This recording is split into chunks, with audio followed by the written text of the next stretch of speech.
Welcome to Political Trade Secrets, an inside look at campaigns and politics, where we pull back the curtain, look under the hood, and investigate all aspects of politics and how elections are won. Now, here's your host, Dustin Olson. And welcome to Political Trade Secrets. I'm your host, Dustin Olson. We have a great show in store for you today. We're going to be having an old friend and the top Republican strategist, Matt Wylie, join us to talk about his career in politics, as well as lessons learned through that career and what he sees for 2024 and beyond when it comes to politics. What maybe as a young person getting into politics, what you could learn from his career and advice that he has for other political consultants, and for his side, for Republicans, how they can do better going forward. So, but first, wherever you are watching this or listening to this, please do like and subscribe, as well as post a review. That really helps grow the show. So thank you for everybody who does that. You can also go to politicaltradesecrets.com to find out more about what we're doing here, where we pull back the curtain, we look under the hood, and we look at actually how does politics actually work. So hopefully we'll find out some things, kind of the secrets, the things that regular folks, maybe you're new to running for office right now, you've just recently filed, some things that Matt can share as to how politics actually works. Now that you're doe-eyed and looking at being in politics, what actually is going to happen here soon. But without further ado, here's my conversation with Matt Wylie.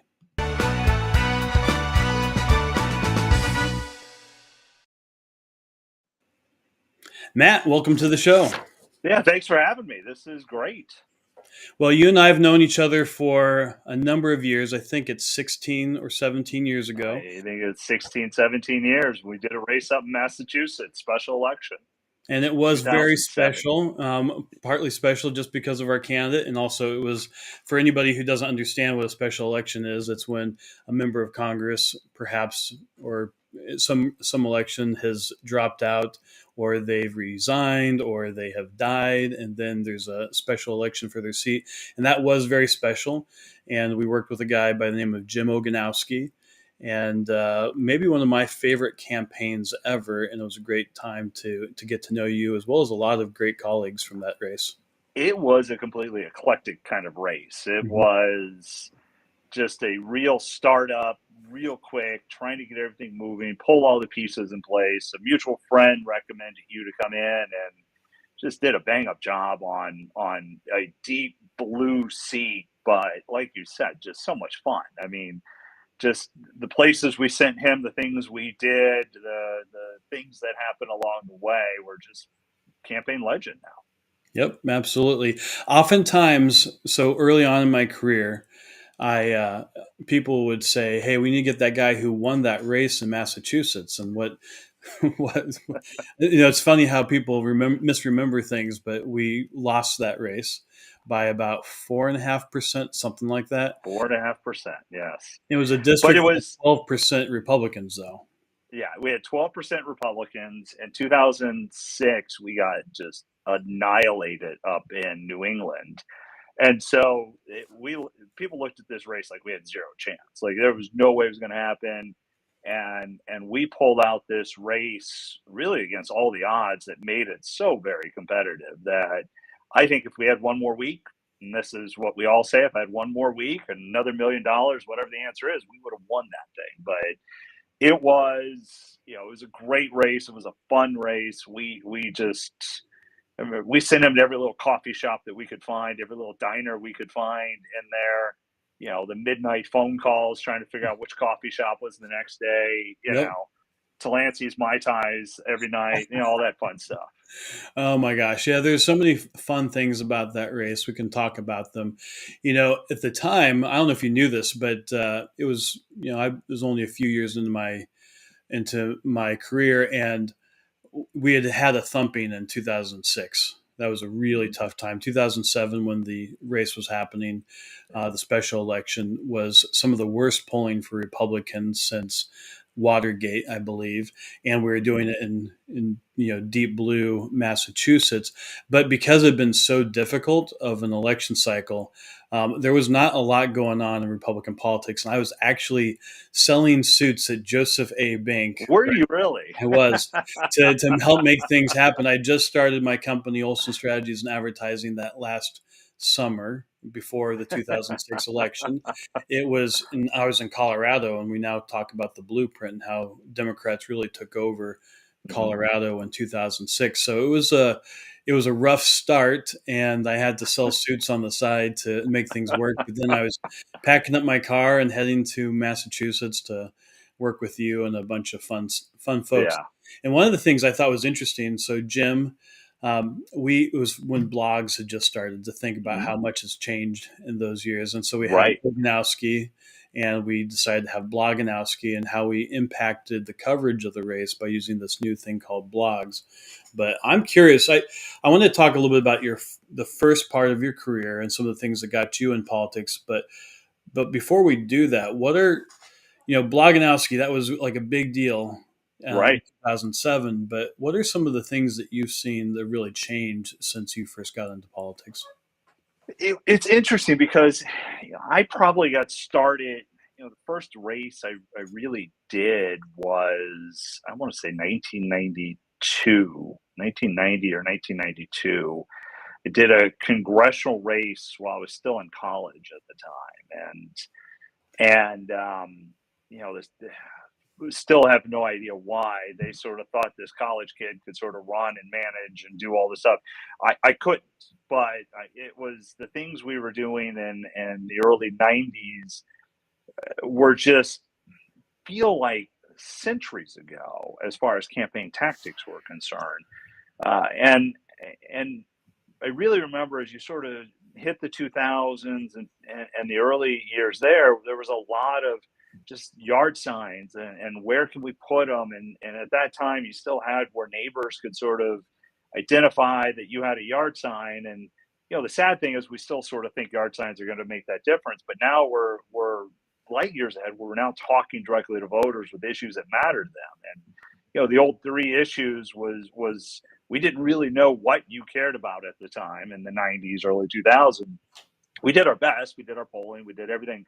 But it was really, and we did this in the Oganowski race. We went door to door and started asking questions and figuring out what was on their mind and what mattered to them and how we could frame it. If you remember in 2007, immigration was a huge issue. It was. But it wasn't necessarily border security that was a part of it, but this was really fair share. And I remember after you had a bunch of people out knocking on doors for a while, you're like, hey, every time we're getting this answer when we're talking about immigration.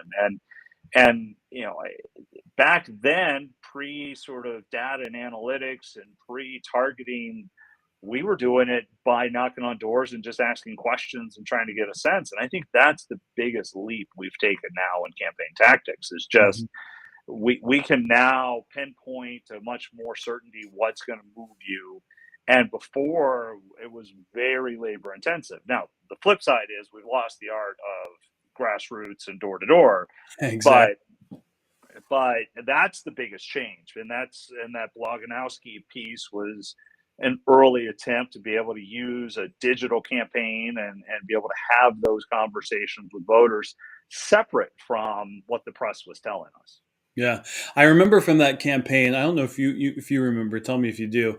We actually left one of our direct mail pieces on the cutting room floor. David Vella, who is a top-notch direct mail guy, we had identified border security, immigration, all that in blue, Massachusetts, and also being in the north. It was crazy that became a top issue. Right. And we had a mail piece that the one side, and you and I decided that we decided maybe it wasn't the best one to do. It was a parade of piñatas. Yep. And we decided that maybe that wasn't the thing. Wasn't going to be the right approach for this one. That the backlash may have been a little greater than what we had hoped for on that particular one. And I do remember that because it was, and this was, and let's not forget, this is pre-Tea Party. Tea Party really sort of sprung out, 8, 9, 10.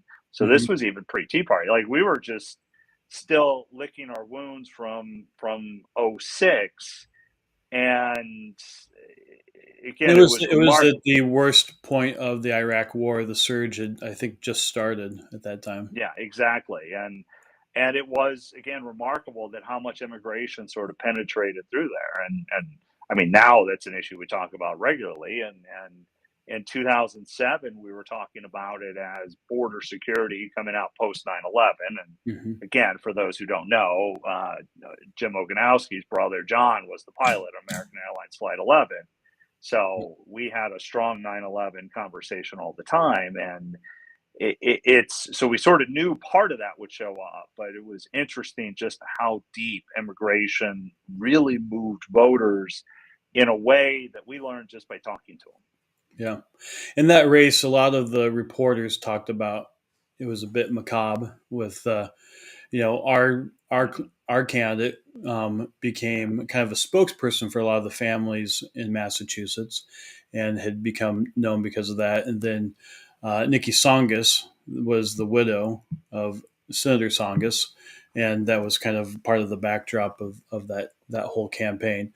But Jim is an amazing person and was really down to earth guy and really But connected with people.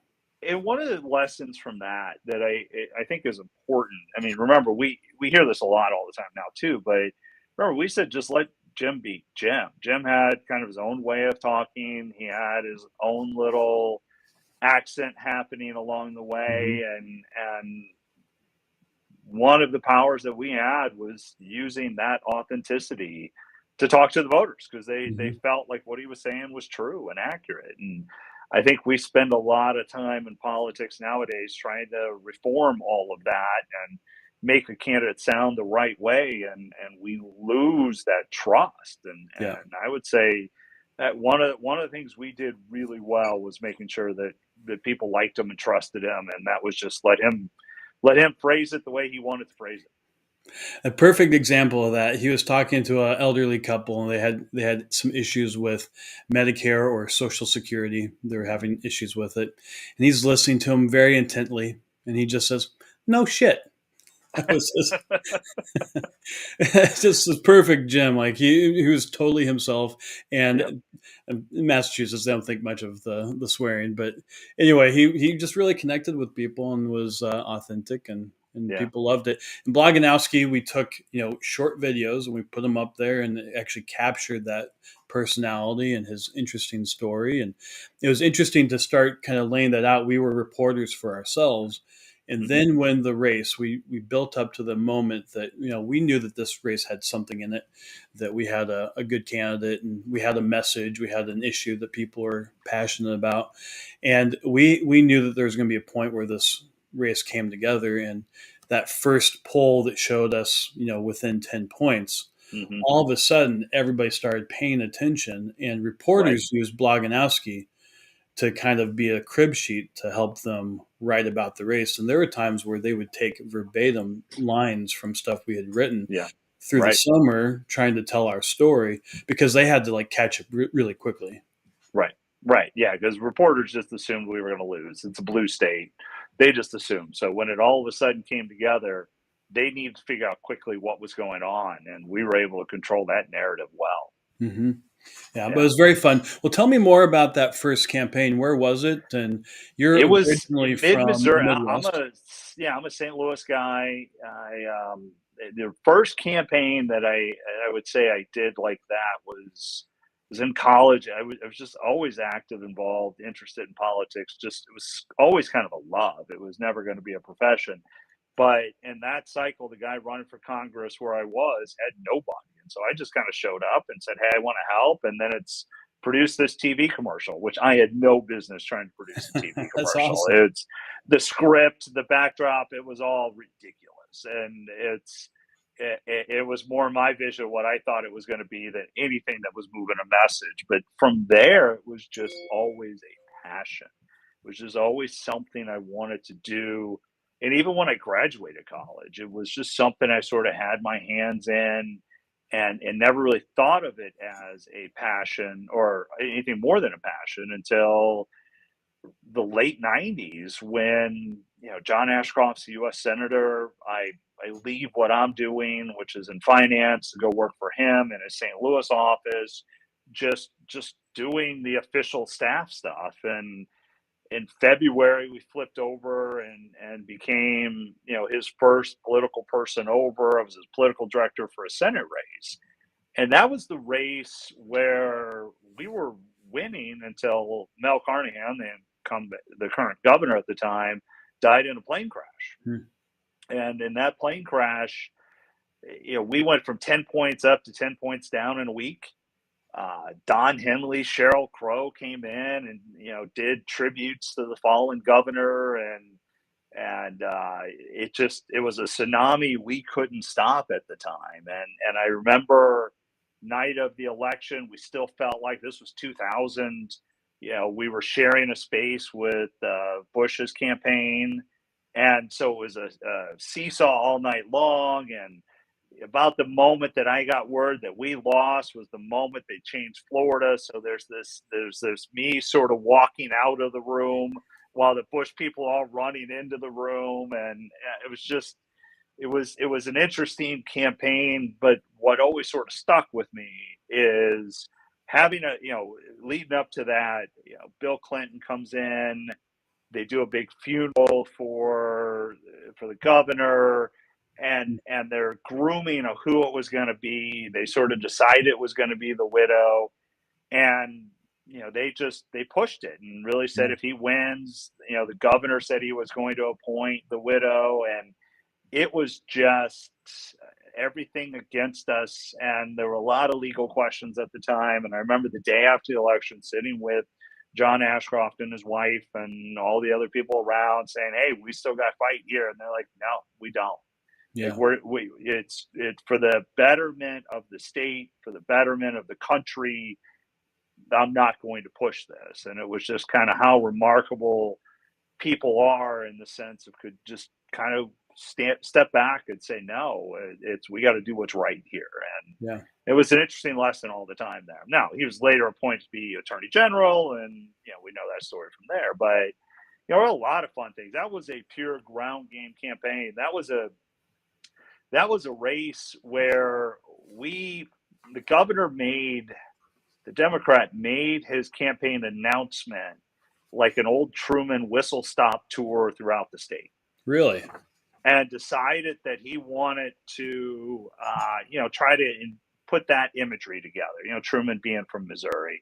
Mm-hmm. So he thought that would be good. Well, our guy said, let's see what we can do to disrupt that one. And I remember we followed him around in a black SUV, Blues Brothers type speaker tied to the top of it, with Taxman by the Beatles playing over and over and over again, as loud as we could put it up there, just with the sole purpose of disrupting and irritating the entire time. And it worked. I mean, we got under his skin and was very happy with that kind of stuff. And we did those things because, well, we had the ground game. We could do it. We could organize people doing those things while still making calls, while still knocking on doors. We got a lot of press out of it. They would ask us to stop. We would just turn it up louder, the whole bit. So, and it's where the fun is on campaigns. That's always where the fun is. We forget that a lot. That sometimes antagonizing your opponent can be the best part of a campaign. You can get in there and just push them to no ends. And sometimes they make a mistake. Sometimes you're just doing it for your own enjoyment. I mean, how many times have we put up a yard sign or yard signs outside the entrance of whatever neighborhood our opponent lives, right? Yeah. Just because we know make sure the neighbors are supporters of yours and not supporters of the neighbor. Exactly. Or figure out which route they're going and putting up stuff just so that they yell at their staffer, why do we see your opponent's signs everywhere? Sometimes it's just to amuse ourselves. Mm-hmm. So. And it works. I mean, it's kind of psyops, honestly. What would you say were some of John Ashcroft's strongest qualities as a candidate? What made him successful? He was always true to himself. He was always true to what he believed.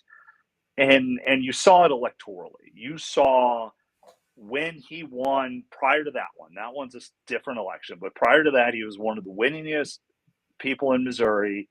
And he won at one point in time every county, just lost the city of St. Louis, Mm-hmm. not because they agreed, but just because they knew where he stood. I mean, Yeah. he was authentic. He would have conversations with you. You know, he was the type of guy that I remember one campaign event, we had something the next day. I forget what it was. I was at the hotel. He called me up. It was a Sunday night. He was going to watch football, wanted to see if I wanted to come over to his house, have ice cream, and watch football. Like, it was just, that was the type of guy he was. And I think that's what made him a good candidate, is he really realized that people were there to help, that we were there to kind of promote him and do things. But he also liked being around people and liked talking, and had deep held beliefs. You know, another John Ashcroft story. I remember he was Attorney General at the time. So I was doing a race in Southern Virginia. I was doing a special election in Southern Virginia. Was So that 2000, the special election? the special Yeah. election down there was, Which we was ended up a big victory. It was first time Republican held the seat in 19 years. So we picked up that race, and I was down south, and I remember That was Forbes, wasn't it? It was Randy Forbes down there, and talking to a lot of just people, and they didn't really seem to care about me. But whenever I mentioned I worked with John Ashcroft, they're like, "Oh, we love him," and they would sort of go through all these reasons why they loved him as Attorney General. And during that time frame, I remember I went to a basketball game. My wife went to Bucknell. They played Navy, and we were in the stands in Annapolis.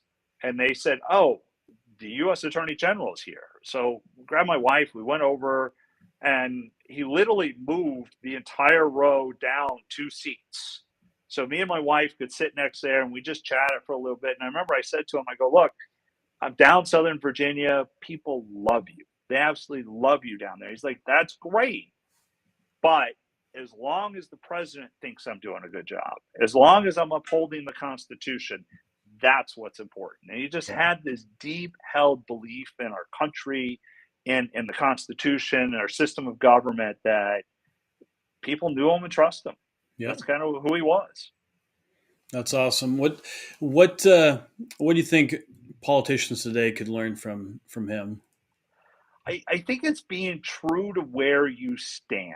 Don't, we have too many people who think we have to be one thing or another. It's like I did a race in Connecticut, a Senate race in Connecticut, and this particular candidate was pro-choice, always was. But I remember he spent a lot of time in this primary trying to talk about the pro-life side of the things that he did, and it came out with him really trying. It almost felt like he was trying to justify it, and I think voters respect where you stand. They may disagree with where you stand. That's fine. They can disagree.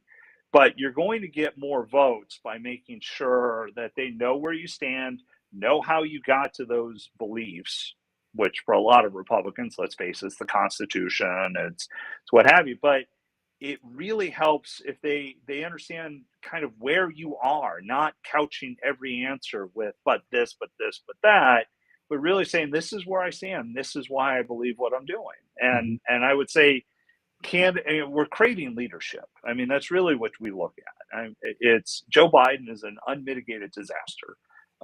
Obviously, I'm a Republican strategist, so I can say that. Well, as you know, and you actually helped on our most recent survey that we did for American Pulse that we released last week. People can get it at pollingclub.com and download the entire poll. But we asked some questions, and even Democrat primary voters agree.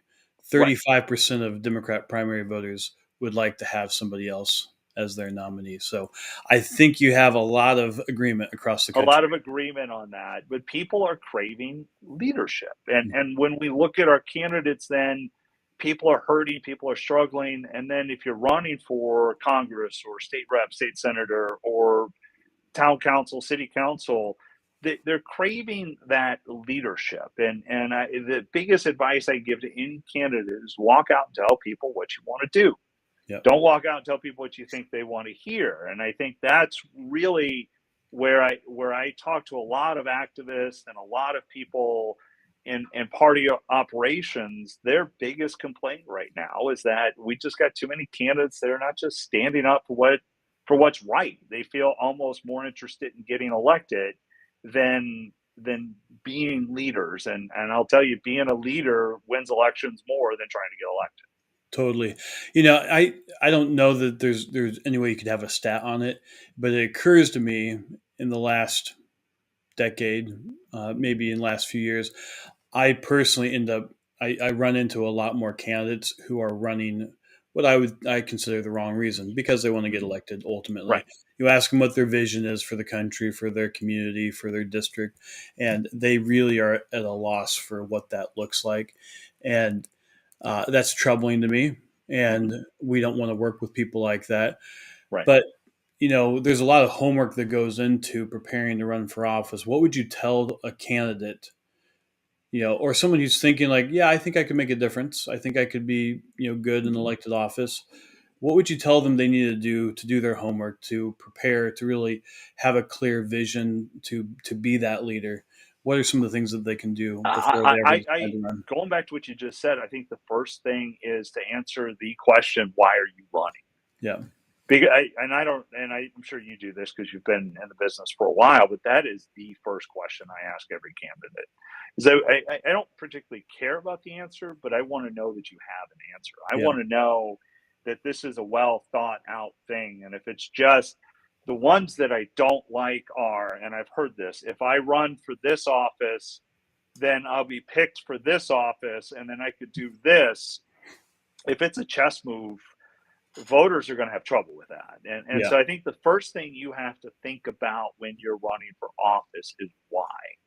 And have an answer. What is your vision for that office? And I tell every candidate, take that piece of paper and write right across the top. I know it's old school because you could type it or do whatever, but I love the old school approach. Write down why.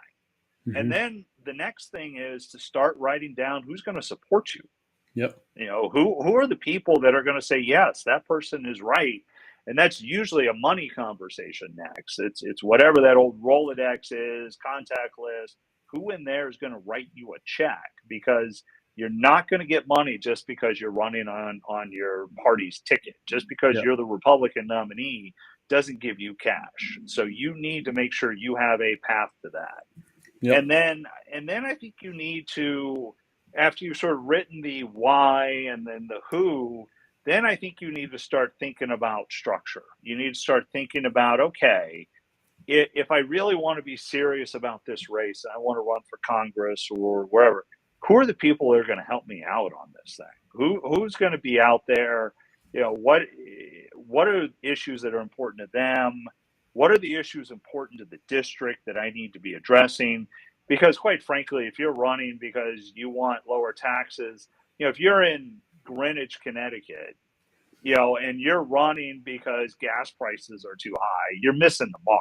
Like Yep. they're just, they don't, that community doesn't care. So you need to understand why you're running and does that make sense for the district? So you have to do your research on what are the issues that are important and where do you stand and how are you going to deliver those issues? I mean, it really start with that self-assessment. Like, do you have support beyond your mom and dad, beyond your siblings, beyond those people in your household? And do you have a reason why that makes sense? Yeah, it's interesting. So something we talk about with candidates is we call it the strategy sweet spot, but we talk about what are your strengths, what are the opponent's weaknesses, and then what do voters care about? And that Venn diagram of where those things overlap, that's really what kind of the sweet spot is. And it's possible that you have a bunch of really great things about you and things that you want to talk about. You maybe have positions that you think are great, but if they don't overlap with what voters care about, then you're missing the mark. And Exactly. then the best situation is that if you have an area that also then overlaps with a particular weakness of your opponent, then every time you talk about that topic, they're on weaker ground. Right. And figuring that out, but you don't have to have all that figured out when you No, get started. no, but you just need to have a good understanding. And you need to, the other piece of it is if you're running against someone, like what are their strengths? Yeah. I did a race in '02 in Tennessee where, quite frankly, our opponent was a conservative Democrat in a Republican area of the district.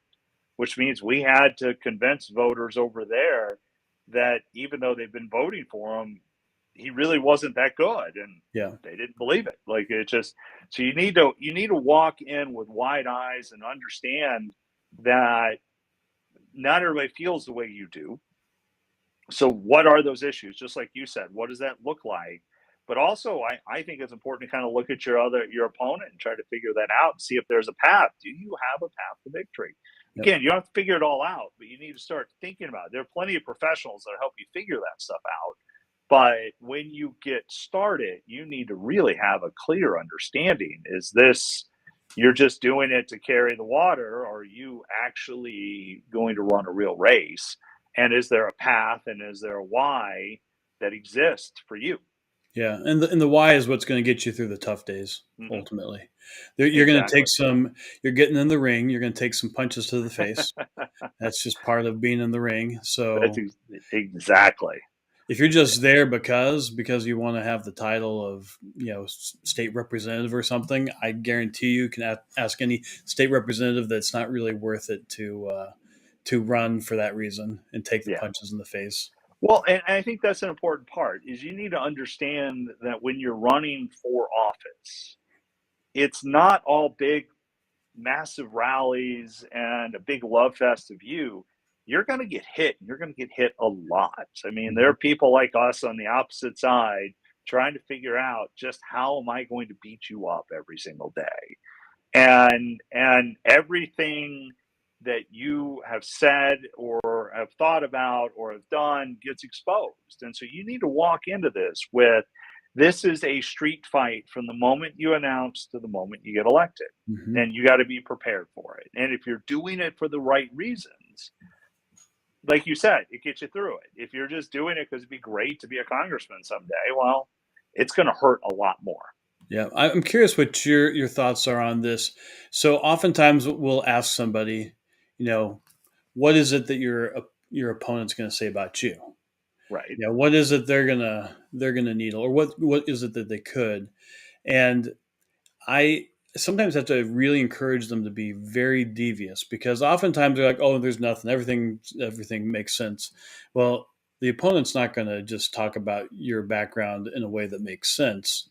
They're going to twist it, turn it, make it sound the worst possible thing that you could ever think of. Exactly. Yeah, I ask a similar question, but the answer is always the same. Oh, they'll say nothing. I've always done everything. And then what I often do will sort of throw out something, because I've obviously, by the time I've sat or talked to them, I know something about them. So I'll take it and say, well, what happens if I say this, or what if we do this? And often that's when the light bulb goes off, because then they're like, oh shit, like that could actually happen.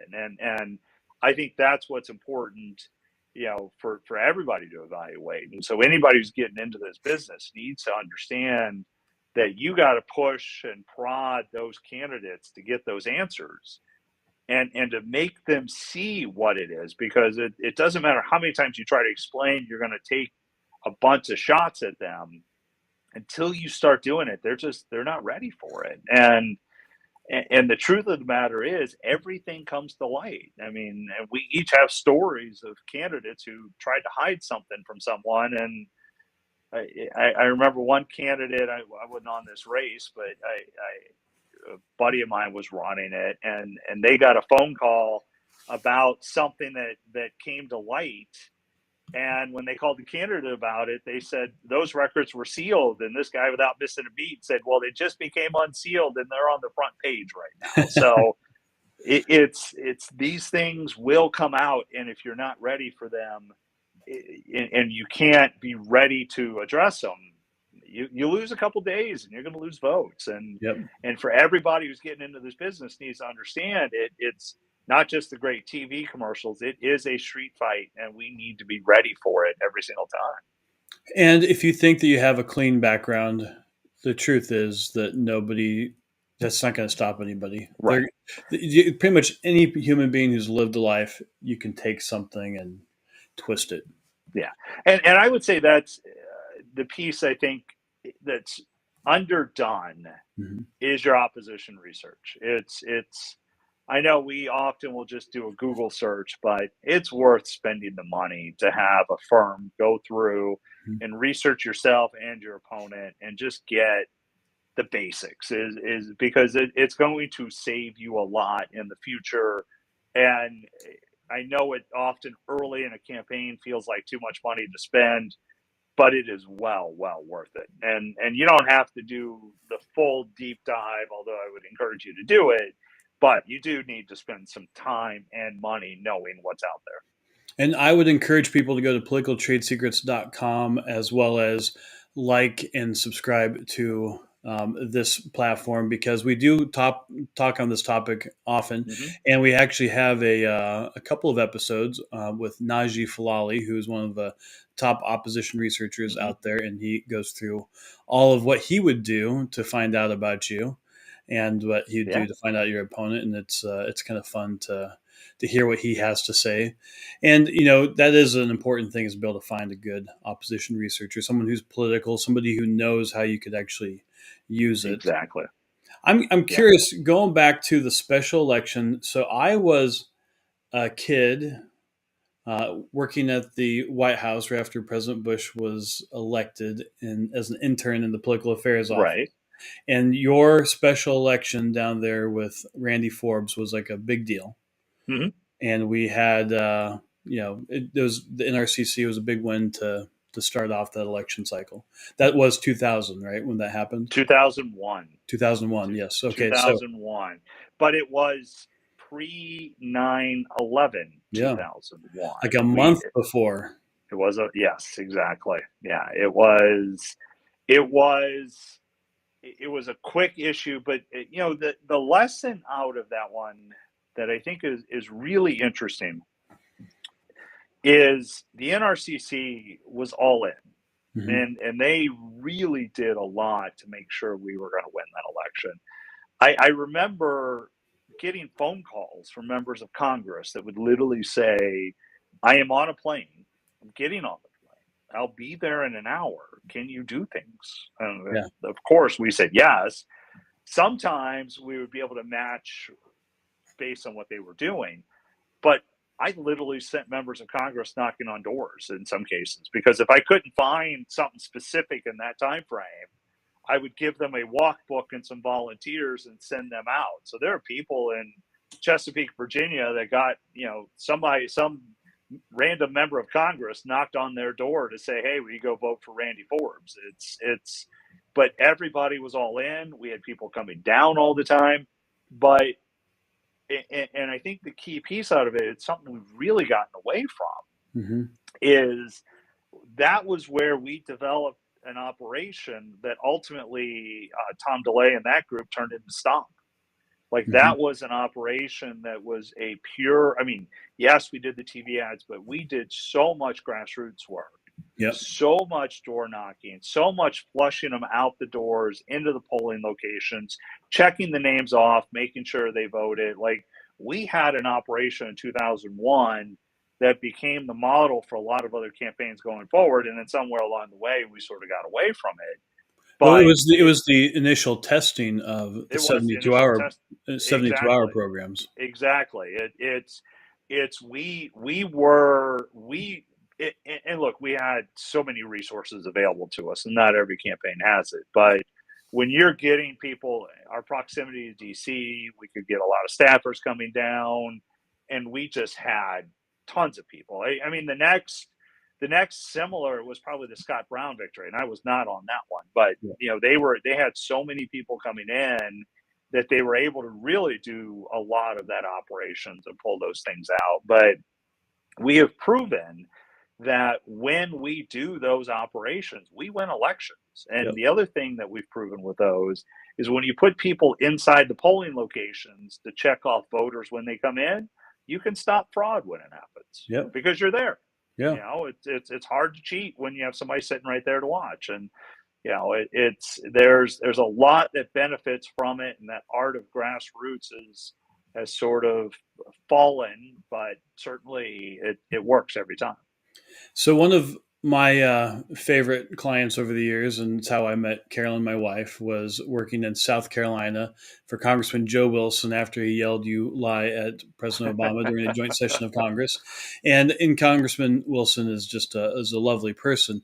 He was actually one of those initial special elections in 2001. He was later in, I think, December, Yes. and his race was also where they tested a lot of that, and I think it was Blaze Hazelwood who was Was Blaze, pointing yeah. out a lot of that, and I think you worked with her Yep. in that time frame. Really, it was kind of a skunk works of testing everything out. They tested a lot of the evangelical Hmm. turnout stuff for Joe's race, and I'm curious whether I don't think you're supporting anybody in the presidential primary. Maybe you No. are. And regardless, on stage at the debate this week, we saw Vivek Ramaswamy call out the chairman of the party. Yes. And whether you like her or not, do you think there is a credible case to be made that the national party and state parties and local parties have have some work to be done, like the Well, 72-hour program? they do. I think somewhere along the line, and it's a deeper conversation we're going to get into today, so I'll just call it Mhm. somewhere along the line. Our parties have stopped, especially some of our state parties, but have stopped understanding that our primary purpose is to win elections. Yeah. And as a result, we haven't developed the grassroots and we haven't developed the boots on the ground and the manpower to do the things we need to do. I Hmm. mean, what Blaze and that group did with the 72-hour program, um, which again was I think she was RNC at the time, went in the 2001, because but obviously we were all kind of working hand in hand. But what ultimately became of that, and the programs that were instituted, allowed us to win elections after elections after elections. Hmm. And we have started to rely on social media. We've started to rely on getting a message out there. We get enough followers, and so therefore we must be winning. And then we lose these elections. We can't figure out why. Well, it's because we never talked to a single voter during that campaign. And so I do think that our state parties, our national party, even some of our local parties. I mean, I've had conversations with some of the local parties that don't think their job is to win elections or help Republicans. Yeah. And they'll fight over something else, or who the nominee should have been as opposed to who was. And the Democrats are so good at coming together, rallying behind whoever it is, energizing their base, and winning elections. Yeah. And we constantly want to be angry about how we lost something, that we're never working to win these seats. And by not working to win these seats, we don't put ourselves back in power. There's a lot of missed opportunities by just not having it. And as a result of the losing, and we see this in a lot of the New England states, we're not getting the money back in, and it's not a good investment. We got good people trying to do good things, but they just don't have the resources to maneuver it right now. But I'm happy What's to it What's see. it going to take? What's it going to take to get back to that ability to do grassroots GOTV? Voter ID, I don't know if it's still needed, but in the Oganowski race, that was something you said. No matter whatever we're doing voter ID. Right, right. And I think that's something we have to get back to. We're using, we're relying, we have forgotten that data analytics and social media and all these are tools. Yeah. And I think that's one of our pieces. I think we need to get back into it. I think we need to start training our operatives, our new managers, those that, okay, let's remember that we still need to go talk to voters, that we still need to go knock on their door. The Bank the Vote program, I think, is a good program. That's a step in that direction, Mhm. because the premise behind it is, let's make sure we get our people, we push them to go vote. That means we have to talk to them. We have to identify that there are voters first. And, Mhm. and I think that is a good program that we're starting with. I do think there's more to be done, especially on the state level and the local levels, where we should be much more engaged and much more active. I was talking to a county chair today, and she was telling me how all her efforts of what she was working on and how she was trying to transform the party. Her problem that she was running into is that there were factions within their party, and they were sabotaging what they're trying to do. And we need to steal from the Democratic playbook and remember that once these primaries happen, once our nominee happens, we need to get behind that person. Yep. And we need to work together to get them elected, because from my side of the aisle, any Republican is better than the Democrat. And it doesn't matter whatever that one issue, that one vote, that one thing they did that I may not like, but we have to get back to that. And I think that's how we start to institute kind of that mindset. And then we need to really work with our state parties and our local parties to develop that grassroots, develop those volunteers that can go out and do things. Do you think that the Democrats have maybe a different framework for how they think about it? I've heard a few people suggest this. They're focused on ballots. We're focused on voters. Like, we want to make the case to the voters. We want to talk about the issues. We want to convince them that they need to vote for us, and that's what we're talking to them about. Whereas Democrats are like, just give me the ballot. Yeah, there's just like we just need it. They're counting ballots, and ballot harvesting is a case of that. Like all sorts of different ways. They just know there's a score, more ballots, and we're like trying to convince people of different things. And I think that's 100% true. I think we try to convince people that we're right. That, hey, my issue's right. And so I'll spend all day with you trying to convince you that you're wrong, and I'll pick a fight with you and I'll do whatever. And you can look at their voting history and realize they're never voting for you. But yet we've wasted a day, an hour, 10 minutes, whatever it is, trying to convince somebody that they should be on our side. And Democrats are very good at just looking at the numbers. We know who's going to vote for the Republican. We know who's going to vote for the Democrat.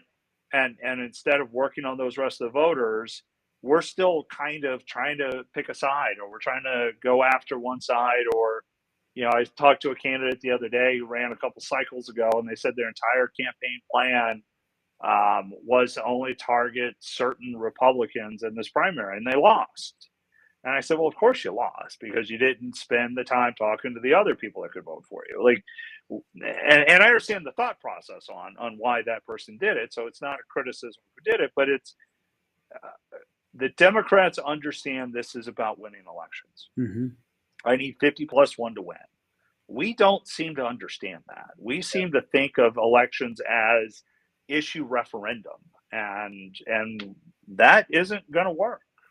It doesn't work even if it's actually an issue referendum. Exactly. Which we saw in Ohio. Well, if you were going to prescribe like a 3-point plan, 5-point plan, like action plan, like this is what the Republican Party needs to do, what would you like? What are the 1, 2, 3 that you're like, do this, do this, do this? You may have already said some of them. Yeah, I think the first one is develop grassroots. I think that's first and foremost. Develop grassroots, get our operatives, get them engaged, understanding. And when I say develop the grassroots, understand we actually have to talk to voters. Yeah. Nobody likes making phone calls, but we have to make phone calls. Nobody likes knocking on doors. It's much more fun just put a bag full of literature up there than actually knocking on the door. But we actually have to knock on people's doors and have those conversations. Second is we need to understand the rules of the game. If early voting is an option, use early voting as a tool and a tactic. Yep. Don't ignore it. Don't think everybody's going to show up, because it would be the only sport out there where you're going to allow your opponent a week longer than you have to score a point. Why? That's just silly. Yep. And so if you have early voting, if you have no excuse absentee, if you have vote by mail, whatever it is out there, take advantage of those options so that you can get your votes in, you can and win and count them and win this election. And 3, understand ballot integrity is more than just voter fraud. Yeah. It's we want to talk about it more as like voter fraud and this happens, but there's so many things that happen. In Connecticut, if you hold an election during the summer like they do in primaries, it gets too warm for these machines to even operate. They just break down. It's just too hot. Yeah. The paper for those machines have to be purchased at Staples and cut down because the machines are too old. It's just, we get ridiculous things that happen everywhere we go, and that we need to be talking about and securing the integrity of our elections. And the way we can do that is to have poll watchers. The way we can do that is to send people in to vote early when we can, because then we can identify problems when they happen. And then we need to have attorneys on call when things start to happen, because things will go sideways. Yeah, it just happens, and it's not always fraud when they go sideways. Nope. But we need to kind of make sure and be ready for it. It's, again, you wouldn't play a football game with no refs. Exactly. You got to have people there. Sunlight's is really the only antidote to any of those issues, whether it's competency or it's intentional. It's always sunlight helps things be improved. And every election has problems. That's right. So that's the first thing. It's like the old iPhone. When the iPhone came out, there's a lot of people who were complaining about how it dropped calls when you held it like a phone, and it covered the signal, and then it would drop calls. And Steve Jobs said, well, all phones have problems. Well, all elections have problems. All of them do, yeah. And it's really figuring out how we can minimize those. And sunlight really is the thing that makes a difference. Well, those are all really good prescriptions for what people can do. I'm curious what you're seeing into 2024 and into the future. What are challenges possibly that candidates could be seeing? Any candidate, like how is it changing? And I think one of the things that's interesting is we're seeing shifting patterns of voters on who's supporting, and kind of how those demographics are starting to shift. The one that I think is the most notable we saw in the New York Times poll this last week was how Black voters are starting to leave Biden. Yeah. And it's much larger than it, and it's not the first story that's sort of come out about this. I think the mistake we make as Republicans is we assume that if they're leaving Biden, they must be coming to us. But the reality is we can't make that mistake. We need to understand that these changing demographics offer us opportunity, and we need to start working to develop relationships with voters that in some cases we've just ignored, that we've just decided, we're never going to, we've all heard they're not going to, that person in that group's not going to vote for us, so we're not going to spend time. I think the thing that's most interesting coming into 24 and going forward is we are seeing this shift, especially in the Democrats. Some of the radical socialist progressive policies are sort of driving out some of those more mainstream Democrats that just don't agree with it. But they're not necessarily going to come to our side unless we now start having these conversations and making the case for us and doing the persuasion. And I think that presents a lot of opportunity for voters to throw our model upside down and start to kind of take away elections that I think we have a lot of chance on winning. Yep. We've actually started working with various Democrats, in particular in cities, in big cities, that are, their concern is they have the Democrat Socialists of America who have gotten elected to city councils, and there's really a coalition of people who aren't crazy, trying to make sure that somebody gets elected who's not crazy, who isn't a socialist, who isn't trying to torch the city, people who might actually support the police. So there's a big issue. That's something we get. A lot of the media talks about problems that Republicans have, but Democrats have a real divide even in their own party. They really do. The undercurrent of the Democrat coalition is that foundation they've built. A lot of their electoral victories is just crumbling, and it will continue to crumble because the parental rights movement has really changed that dynamic and threw everything upside down.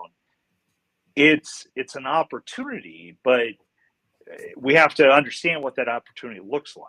It's not just, hey, we're Republicans and we support parental rights, there's still other foundational things we have to do. But because of the way we can communicate with voters now, and that goes back to kind of that single biggest change that I've seen in politics, is that we can now communicate with voters about the issues that we want to talk about directly to that voter. And we can, we're no longer necessarily connected by how our neighbors think. We may have our own little circle that weaves throughout different places, and we can identify who those people are, and we can have those conversations, and we can develop a different coalition that looks, different, but still bound by the same issues that as Republicans we've run before, but we have to take advantage of it. Yeah. Well, what would you say are any trends that we might be seeing in the next couple of years as well that Republicans, Democrats, whoever is running should also be aware of? Like, where are things moving? I think we're starting to see much more. The parental rights movement is an interesting one because we're starting to see people who in the past may have been very non-political, really capturing a lot of voters and a lot of people engaged. Even groups like Moms for Liberty have really grown out, from a group of people that are political novice, but just really have these understanding. I think we're going to start to see more of those issue-based movements that really fit into this idea of, I want to have more a say in these things. And I think that's why you see the Democrat base crumbling. But I also think it provides an interesting opportunity for Republicans, because these are people that have not necessarily been our targets in the past. Even when you go to, you look at the 2016 election, Pennsylvania, Michigan, Wisconsin voted for Donald Trump. And that was the first time that happened. Each of them had voted for a Republican in 20, 30 years at that point in time. And in 2016, they made that step to say, wait a minute, like, we're going to switch gears. And I think you start to see those shifts. And obviously those states went back to Biden, and Georgia and Arizona went to Biden. And you're starting to see different sort of groups and factions that are somewhat candidate driven, but much more have more political power because of their movement and their thoughts. Whereas like you'd have the old party bosses before controlling votes, those don't exist anymore. It's much more likely a mom of three who's just pissed off with what's going on at their school going to have just tons of followers and people that she can help motivate, because there's an inherent anger right there. And those are the trends I really see, is that we're decentralizing control a lot more. How does a candidate or a party or consultant harness that? Like, it's kind of entrepreneurial in many ways. Someone they don't know what to do. They just go out there and they just like, they're going to kind of fail forward. How do you harness that and actually have it be fuel that makes actual change happen? It has to go back to the grassroots operations. I mean, it really, if as Republicans, we want to be serious about winning elections, especially in those tougher states, take Pennsylvania, for example, we need to have a ground game. And because by having that ground game and those people out there already talking to voters, that's when you begin to realize that, wait a minute, there is this movement. It's Oganowski, it was immigration, but it was that specific. The way you start to harness the power of the parental rights groups or those people that want to take whatever issue it is you're out there talking in your community. You're already developing those relationships, and now you realize, wait a minute, you're angry about this, and here's where I stand too.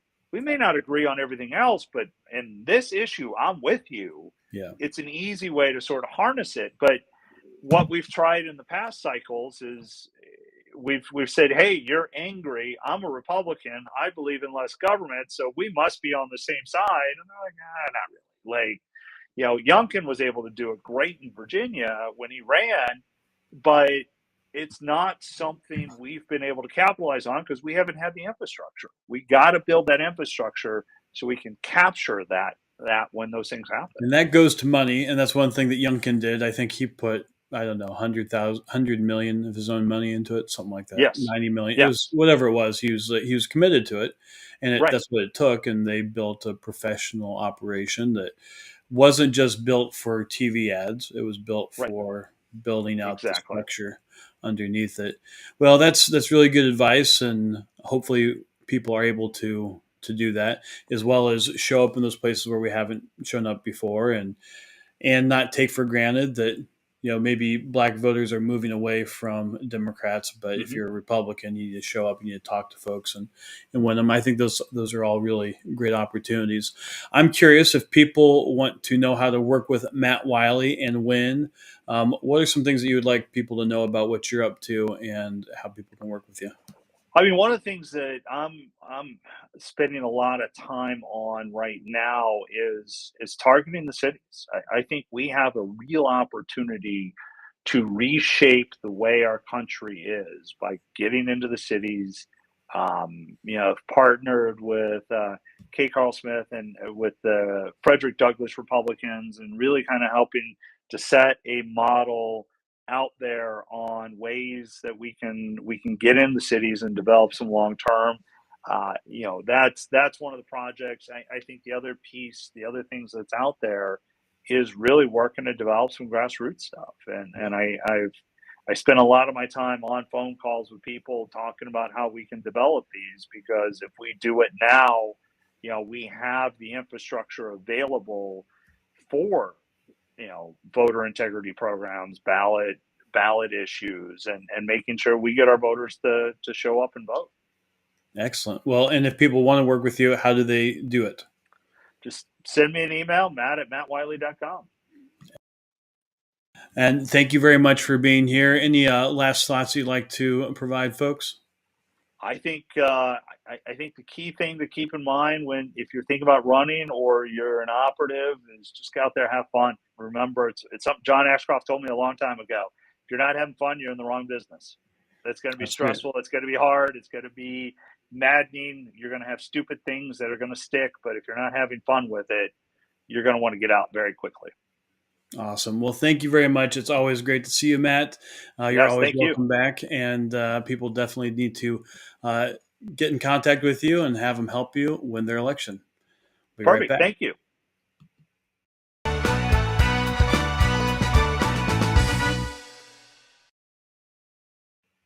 And we're back. Thank you to Matt Wylie for joining us today on Political Trade Secrets. Lots of great political trade secrets were shared during that program. It was also great to, get to reminisce about some fun campaigns of the past.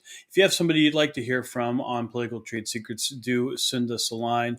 But really, the way to help out, you can go to whatever platform you're on right now, like and subscribe. Also, please review the show. Leave your comments and thoughts. It definitely helps grow the show when you leave a review. Hopefully you got some value out of today's show and saw something that maybe you hadn't seen before. Matt's a really smart guy and has a lot of interesting insights, as well as knows how politics works and how to help people get elected. So I think he said you can reach out to him at matt@mattwylie.com. That's Matt, MattWylie.com. Recommend you reach out to him if you are doing stuff, especially in the Northeast. And as well, during that, we talked a little bit about the recent survey. Matt had actually provided some input. People can go to my polling company, American Pulse. You can go to our website, americanpulse.us. But really, if you'd like to be part of our polling club, you go to pollingclub.com. You can get the most recent survey. Is always there. You just put your information in. You can get the most recent survey, as well as get them as they come out. And also suggest questions, just like Matt had done, that were used in that survey recently that we released to the media. You can also see some of the coverage of that on things like BillO'Reilly.com, who he's a fan of the show and has recommended it to a lot of people. And he also does a great program. So with that, like, subscribe, and post a review. Thank you for being here. We really do appreciate you being here and being a part of the show, standing up for freedom, standing up for reigniting American patriotism, being involved in the process. And it's really what does carry the torch of freedom forward. So we will see you next time as we reveal more political trade secrets. Thank you.